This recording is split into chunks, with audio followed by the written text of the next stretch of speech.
আজকে আপনাদের শেখাবো কিভাবে ওয়ার্ডের ভেতরে মাইক্রোসফট ওয়ার্ডের ভেতরেই আপনি পিডিএফ ওয়ার্ডে পরিণত করতে পারেন। তো চলো বন্ধুরা স্ক্রিনে চলে যাওয়া যাক। প্রথমে ওয়ার্ডে যাব, নতুন একটা পেজ নেব, তারপর ইনসার্ট অপশানে যাব, না আমরা অবজেক্টে ক্লিক করব, টেক্সট ফর ফাইল নেব। তারপর দেখো বন্ধুরা এটা পিডিএফ ফাইল, ঠিক আছে, এই পিডিএফ ফাইল। পরে এটা আমরা নিলাম, ওকে দিলাম, দেখো নেম,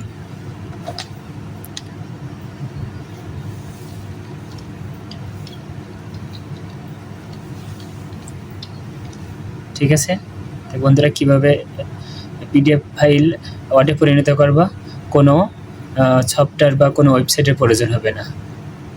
ধন্যবাদ।